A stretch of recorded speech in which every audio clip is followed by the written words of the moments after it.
Okay friends, it's time to get started on our job. One of the first things you want to do is safely raise and support the front of the vehicle so the wheel's up off the ground. After that, remove all 5 of your 19mm lug nuts.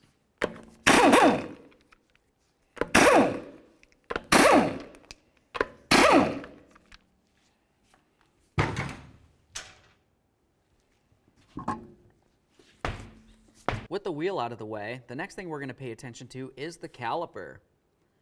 What we want to do is use a small pry bar, and we're going to carefully get in between this area. I want to gently pry up against the forward aspect of the caliper and up against the rotor on the inside. Essentially what we're doing is pushing the caliper so we can push in the piston a little bit.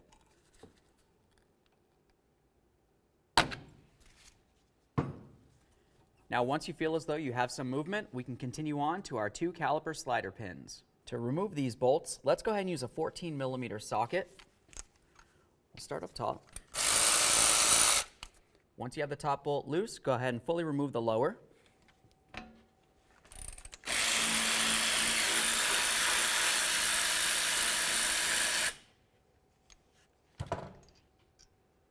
Inspect all of your hardware as you remove it.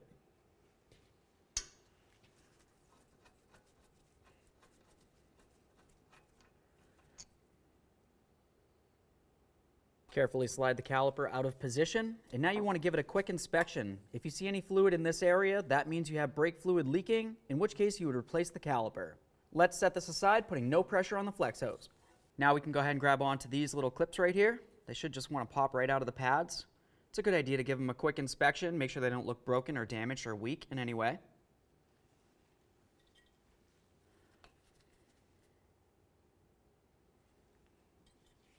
After that, go ahead and pop the pads out of the bracket. Give those an inspection as well.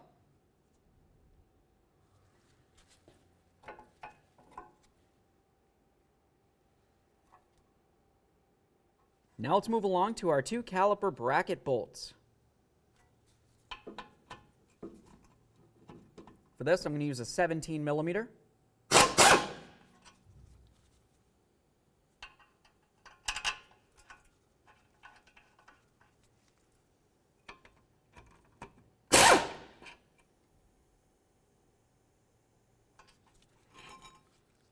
Remove your bracket, set it aside.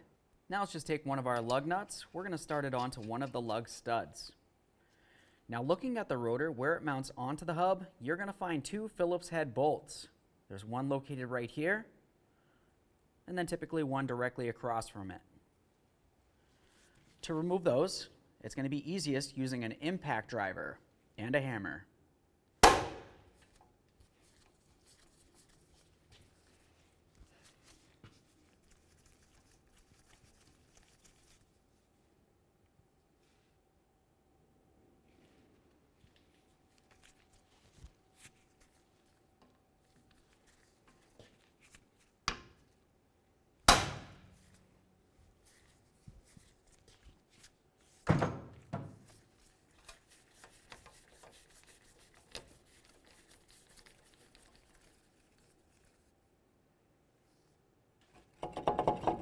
Break your rotor free from the hub. Remove your lug nut. Remove the rotor. Now let's apply some copper never seize to the hub. Now we can get ready to put the rotor up on here, but first let's look at the hub. You can tell where we had our 2 mounting holes. Looking at the rotor, you want to make sure you have the 2 holes lined up as you install it.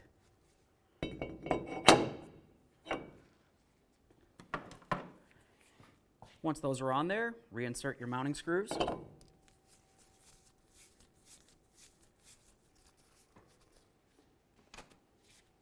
Give them a tap to lock them in. All right, now it's going to be time to go ahead and start taking apart our caliper bracket. When I do this, I just use a small pry bar. I'm going to get in between the bracket and the tin and carefully separate the 2. After that, I always give it a quick inspection, make sure it looks okay. Go ahead and remove the other side.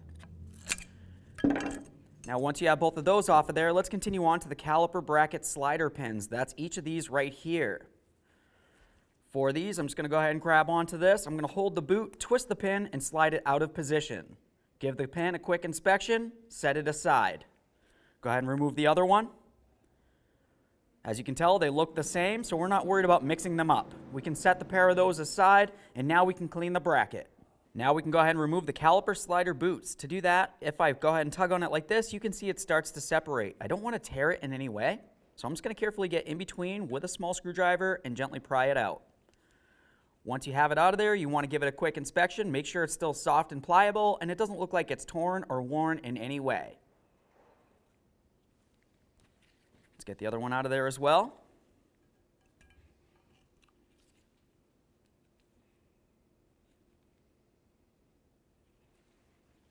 Now we can start cleaning our caliper bracket. Let's start by cleaning each of the caliper slider ports.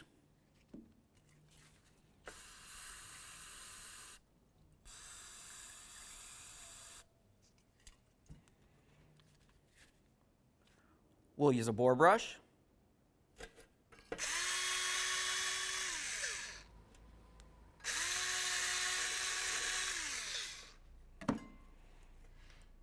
You also want to make sure you scrape along the edges where those boots sit in.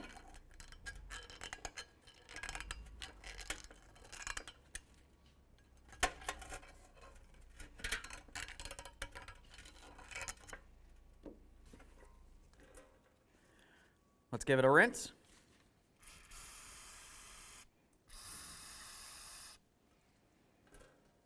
Now once both those ports look clean, let's move along to the edges of the bracket where those tins used to ride. We want to make sure it's clean and free of any debris, especially along this edge, and along this edge right here. So essentially all three of these. Also, typically I get up along this lip. All right, this side right here looks good. I'll do this corner, and then I'll do the other side of the bracket the same way. All right, so I went ahead and I cleaned up all four edges. Also, if you were to look, I cleaned up the mounting point where this is going to connect onto the knuckle. Lastly, let's go ahead and turn this over, and we're going to clean in between this area a little bit as well. For this, generally I just use some sort of brush. I just want to make sure there aren't any large flakes that could potentially fall into the brakes. Now let's continue on with a little bit of high temperature caliper grease. We're going to go along all four of the corners that we just went ahead and cleaned. This is going to help with vibration dampening, noise reduction, and help keep moisture away from the area so you don't build up any rust or rot. Now we can install our tins. We're just going to put this right over the bracket and then press it down to lock it in.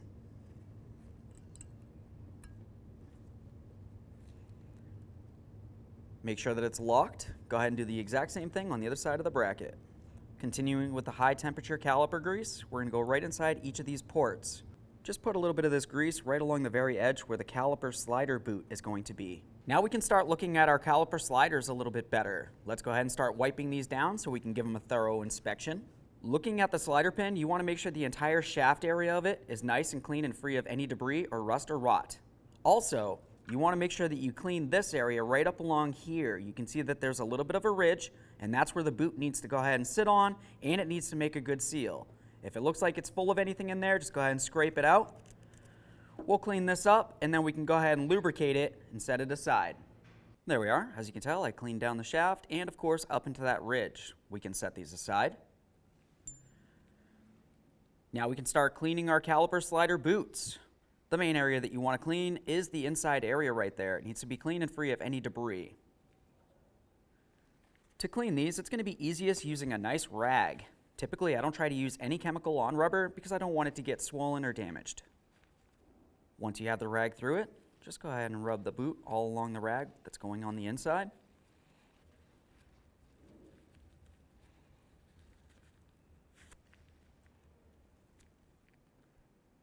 Take a quick peek on the inside. Lastly, let's pay attention to the outer portion here. This is the area that slides into that caliper bracket. Go ahead and wipe that down as needed. Now, once you have your caliper slider boots cleaned, we're going to go ahead and start inserting them into the bracket.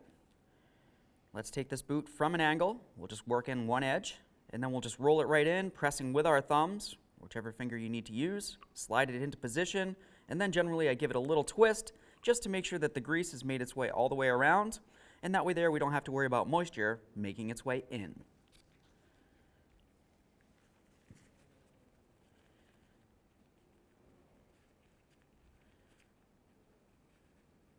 Once both boots are in, continue on by lubricating the entire shaft of the slider pin.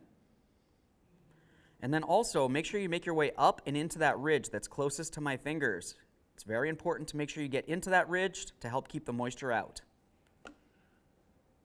Slide that right into the caliper slider port. Push it until you see the boot slide into position and then squeeze out any air. Make sure it functions properly. Do the same to the other slider pin.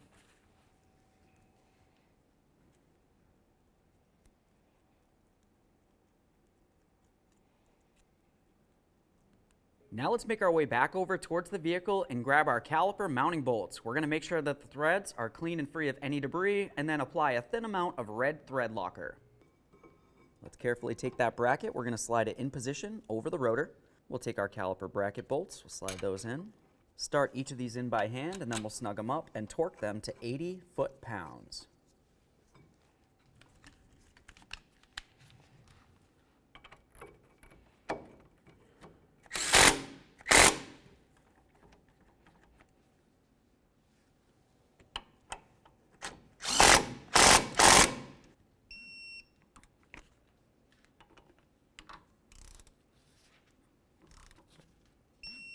Now it's time to go ahead and install our brake pads. Looking at the brake pads, you want to find one that has the wear indicator and one that does not.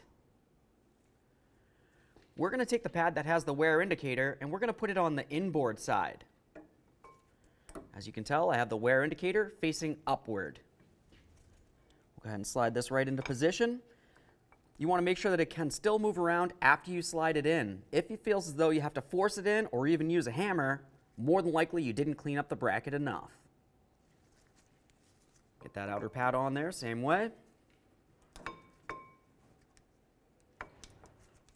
Make sure it moves. Now let's continue on pressing in that caliper piston. Just using my caliper compression tool here.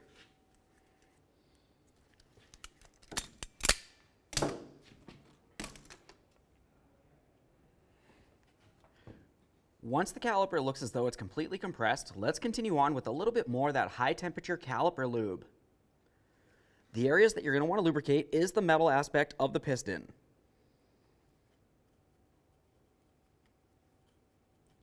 Also, go ahead and have a look at the other side of the caliper along each of these ears.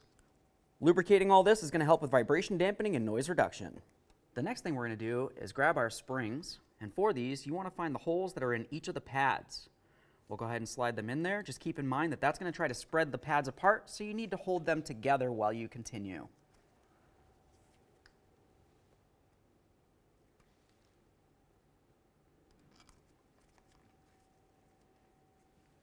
Now we can grab that caliper, we'll slide it into position. As you slide it into position, you can spin these caliper slider pins so they line up. There we are. Now we can grab our 2 caliper slider pin bolts. Once everything's lined up, go ahead and grab onto those 2 caliper slider pin bolts. Let's start both of those in by hand. We'll snug them up, and then we can torque these to manufacturer's specifications as well.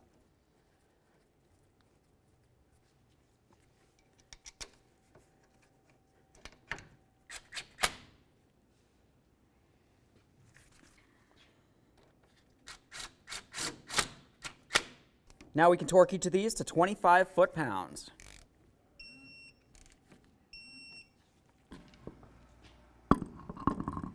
Now let's get our wheel up on here. Start on all of your lug nuts, then we'll bottom them out, get the wheel back on the ground, and then we'll torque each lug nut to 80 foot-pounds.